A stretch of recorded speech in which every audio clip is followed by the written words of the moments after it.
Hey, hello again. I'm out here at Mount Baker at the appropriately named Artist Point, and there are just a ton of views to paint here. Beautiful area, easy to get to, lots of little trails.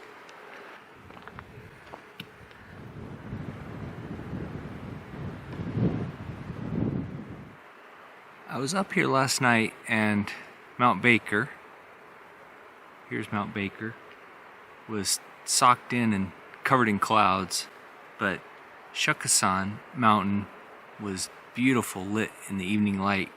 So I found a couple spots that I could paint Shuksan tonight. But I came back this morning and I'm really happy that Mount Baker is not covered in clouds. Gorgeous view. Lots of places to set up real near the parking lot. So here's the view I'm going to paint today. I'll probably zoom in. I think I'll zoom in something like this. I'm going to go with a 9 by 12 inch panel just to restrict myself a bit to just capturing the top of the mountain. I love the colors and the graphic lines of that mountain, so that's what I want to focus on. It'll be fun too to see the shadows change as the sun rises. It's about 9 o'clock. It would be nice to get here a little earlier, I think, and see the sunrise on the mountain. So I might come up and try to camp nearby and be here at dawn next time. I'll be using a Prolific Painter oil primed linen panel and going with my standard plein air colors.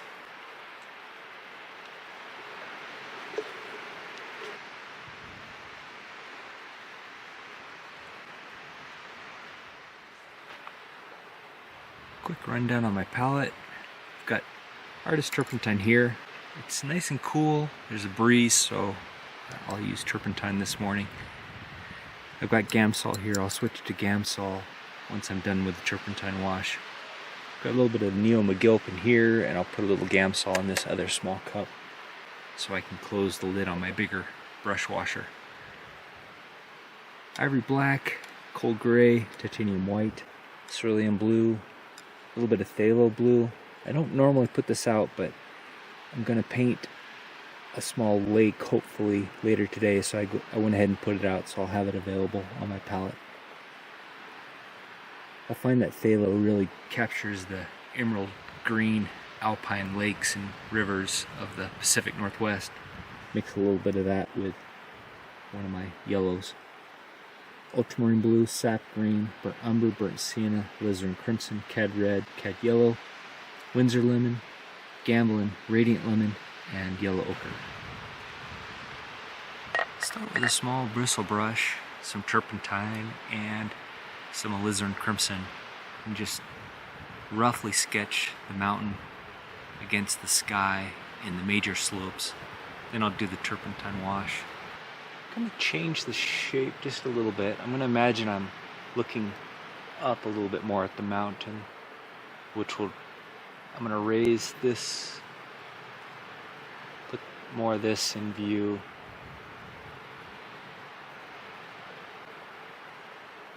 And have this kind of neat butte or ridge line come up and break the edge of the mountain a little bit instead of being tangential to the edge of the mountain.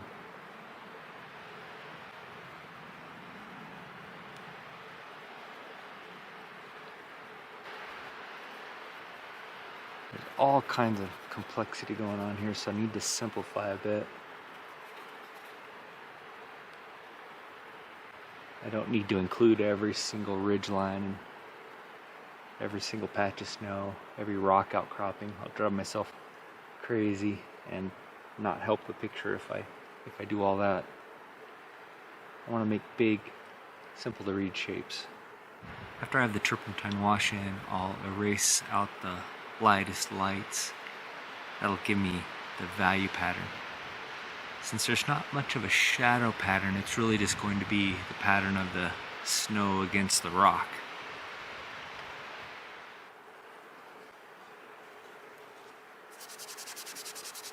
I'll wash in a mixture of alizarin crimson and ultramarine blue for the sky.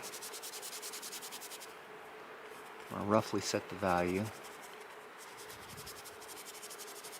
There's a beautiful little cloud floating right in front of the mountain. I think I want to include that, but not right where it's at.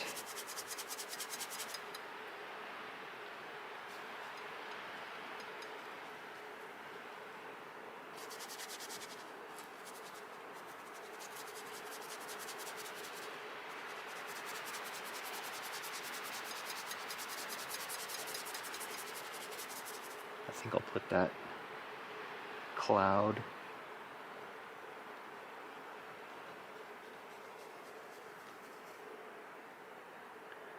down a little bit lower. I'll have it come across here. I'm gonna wash in cad yellow. I'm gonna break the rules for landscape painting. Normally you wouldn't put yellow in a distant underpainting because yellow tends to fall out with the atmosphere in the distance, but since it's such a clear day, there's very little haze, and because the mountain is absolutely glowing in this morning sunlight, I'm going to go ahead and use cad yellow for the underpainting, the wash for the mountain. That'll give it that beautiful glow, give the snow that beautiful warm glow.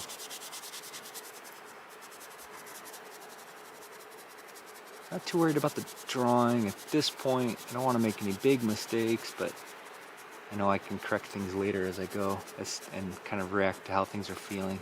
Like I corrected this shape a little bit earlier. It was up too high. The whole mountain was up too high. That's one thing I like about doing the wash is you can move things around, especially on an oil primed or lead primed surface. You can move things around pretty easily, react to how things are looking.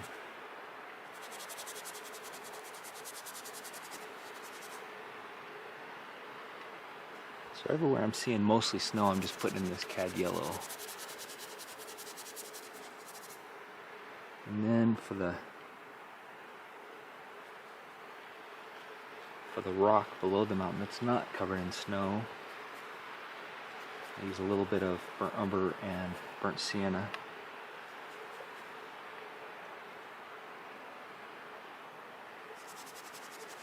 Try not to completely lose the sketch I put in earlier, but I'm not too worried about it. I can recreate it pretty easily. I don't know if it comes out in the video either, but that initial sketch stays visible to me. It may not pick it up on the video, but I can see that initial sketch until I completely cover it with the final layer of paint, unless I scrub it out. I darken this foreground a bit.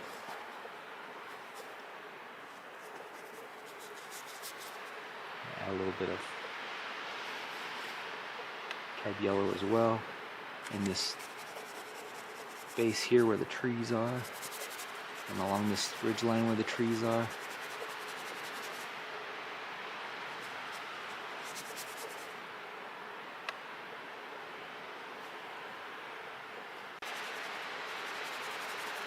Adding that alizarin in the background washes.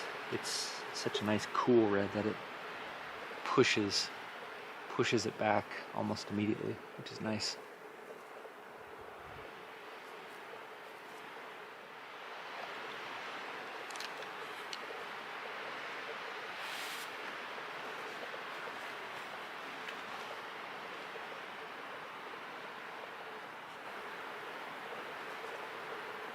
Okay, before that sets up too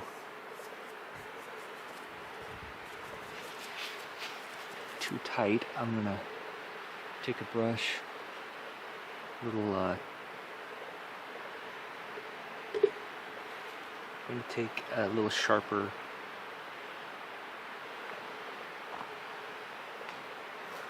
rosemary evergreen brush and wipe away the lightest lights.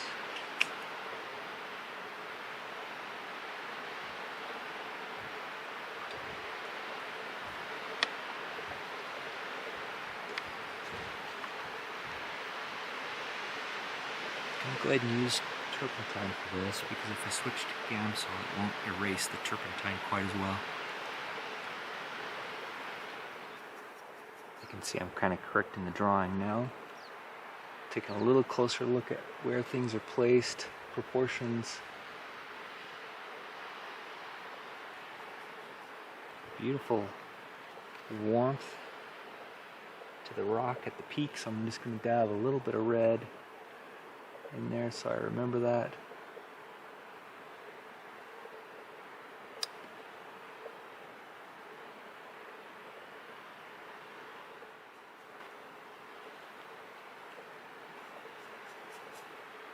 As I'm wiping away this paint, I'm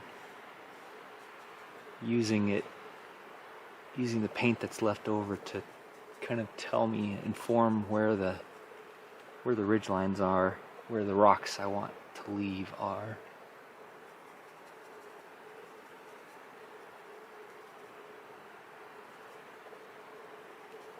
Add a little bit of alizarin crimson here to cool this down just a little bit.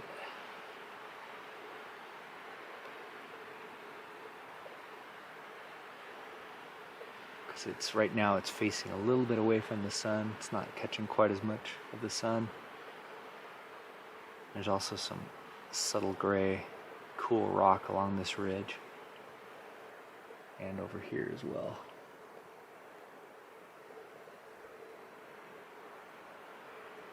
That bug is just making a temporary guest appearance.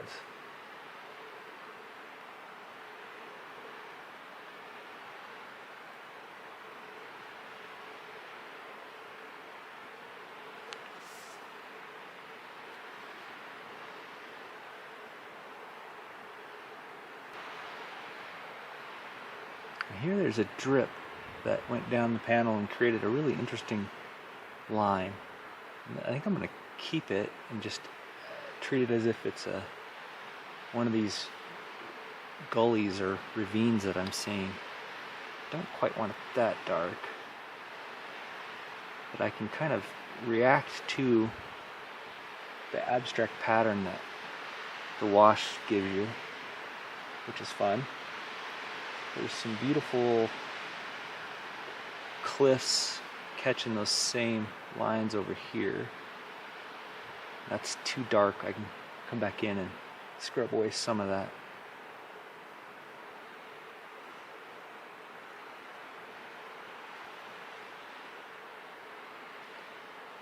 And over here as well, there's a line of dark trees. So I'm going to throw in a little bit of warmth for the trees. Some burnt umber and cad yellow. Nice warm line of trees on this ridge line against the cool background depth of the mountain. Alright, there's the initial turpentine wash in. Now I'll start to mix up the full colors of the scene. Light's staying really nicely consistent. No big clouds rolling in yet, which is great. I use a little bit of Neil McGilp in each mixture to hopefully help adjust the viscosity. I like the paint to be roughly the same as room temperature butter, so it goes on smooth but it's not drippy. I can hold the knife up with a little bit of paint on it, try to catch a little light on it in front of the color I'm trying to match. So that looks pretty close to the distant rock faces. Nice warm gray. Got my colors mixed up here. Some sky colors, deep, rich, almost a cobalt blue at the top of the sky.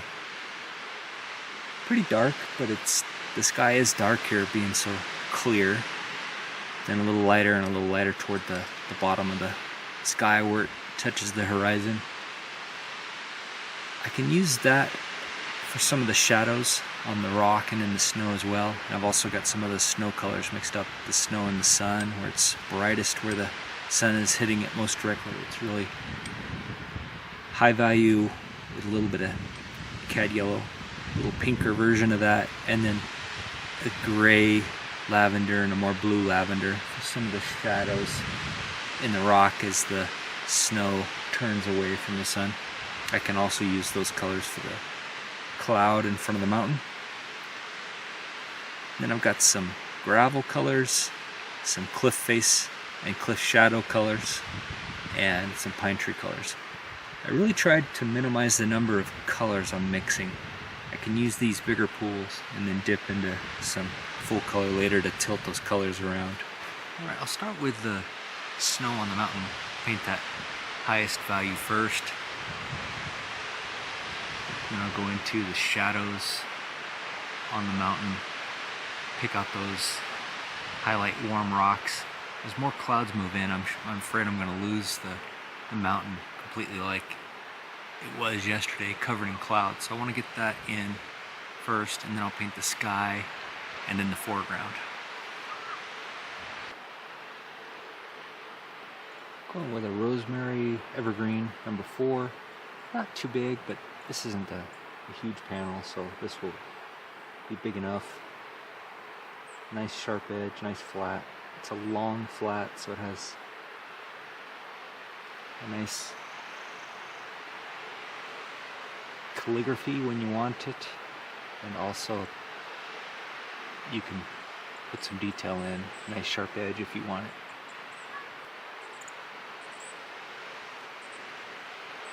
Just going to try to follow the lines of the wash that I put in earlier. More and more when I'm painting snow-covered mountains, I'm finding I like to paint the lightest light first and then paint the other darker colors around it and into it.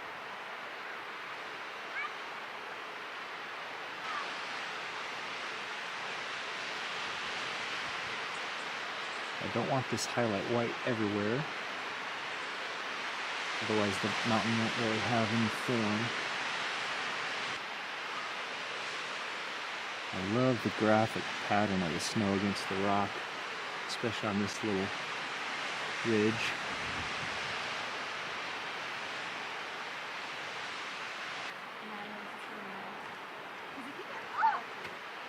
Look, the painting. Hello. Hi.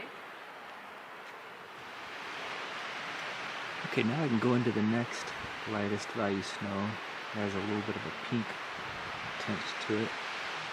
And model the form of the mountain a little bit more. Add some, not really shadow, but just where the snow is turning away from the sun. It's picking up a little bit of pink or blue tint.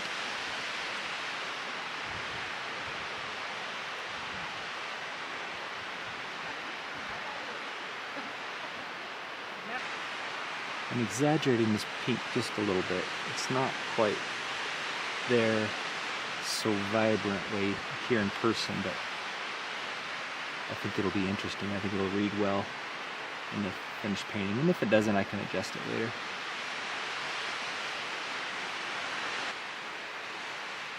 Now I'll go into the next darker, little bluer.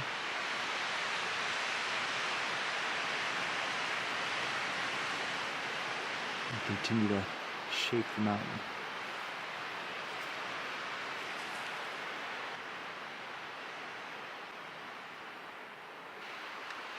I have to tell you, I'm nervous about putting that cloud in, which tells me I'm probably on the right track. You want to do stuff that you're a little afraid of once in a while to keep yourself experimenting and trying. Same thing with doing a beautiful job on an initial wash. Sometimes it's so tempting to do what Charlie Hunter does, is just stay with that, leave that, almost like a watercolor, an oil wash. Okay, now I'm going to paint the sky. Actually, I'm going to bite the bullet and paint that cloud. So, top of the cloud, I don't want the light of the cloud to be as light as the lightest part of the snow. I actually want it to be a little bit warmer than the lightest part of the snow.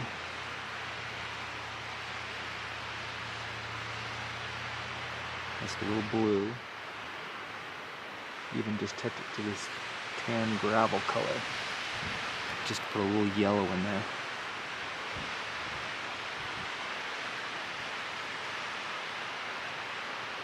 Where the sun is hitting the cloud.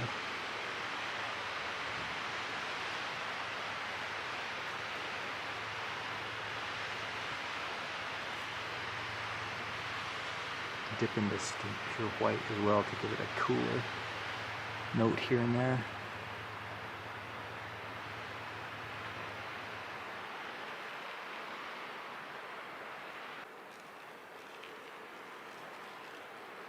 Very soft. No hard edges there. I'll take just a little bit of cad yellow, cad red, and white.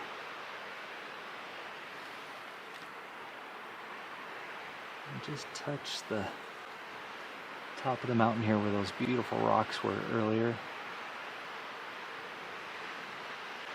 Catching that beautiful morning light.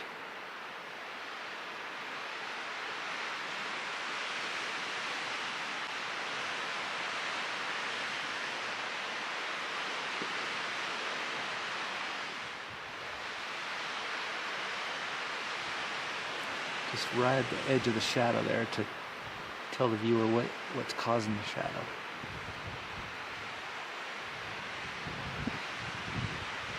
A little darker, a little duller on the back side of this ridge.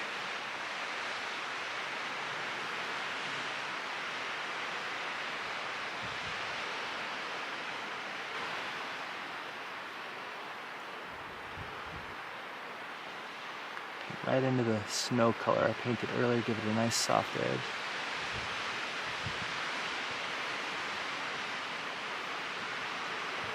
The mountain's almost completely covered in a cloud now, so I need to paint in the sky and switch to the foreground.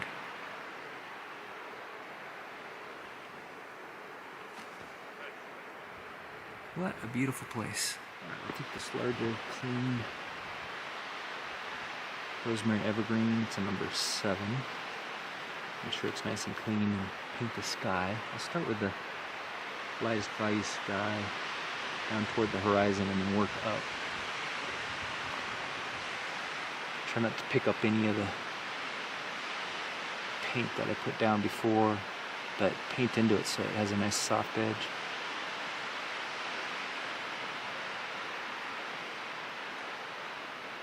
Another chance to correct the drawing. And I don't have to paint thick, I don't have to completely cover the earlier wash.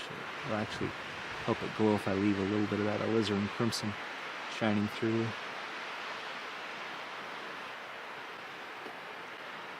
The sun is over here, so this will be the lightest part of the sky. This is the darker part of the sky. You can see an extended version of this video on my Patreon channel. It's about an hour and 20 minutes long. It includes a lot more real-time painting and more commentary. I hope you'll check it out. Take some pictures. Awesome. Alright, I've got the sky and the background mountain in now, and the cloud. Now I'll start to work into the foreground. Using the same large rosemary, I'll try to make my more intense colors up front and then grade those same colors out just a bit where they recede into the background. If you've ever wondered why it's like that, it's because the atmosphere is taking some of the intensity of the color, some of the chroma of the color out. So yellow fades out first, so your greens go from less of a yellow green or an orange green to more of a red or brown or blue green. And that's really obvious when you're out in the landscape, and especially if there's a little bit of haze in the air.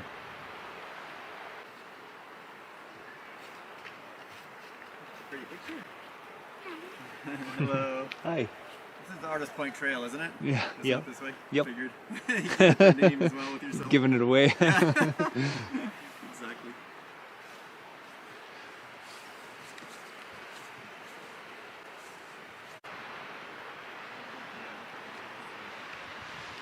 Beautiful. Brandon needs help with work. Thank you. It's coming along. It's coming along. 40. And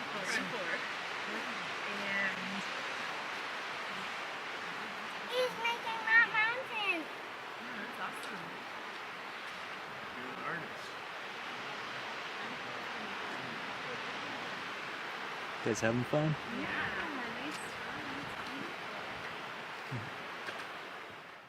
Alright, there's the gravel in, and some of the shadow pattern on the cliffs.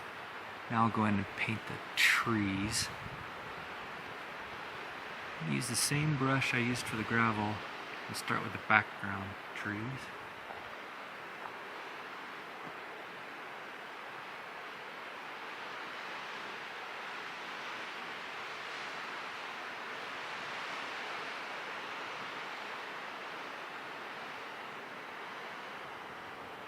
Trick here is not to paint too thick just yet and not cover over everything that I already painted. Here I can use these lines. They're pointing me to the center of interest, which is partly on purpose and partly serendipity, just working out that way and then accentuating it when it happens.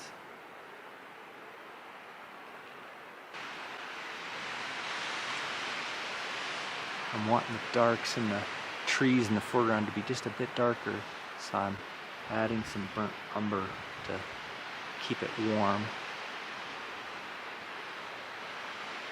The shadows, when I look out there, the deep shadows in the trees are definitely warm.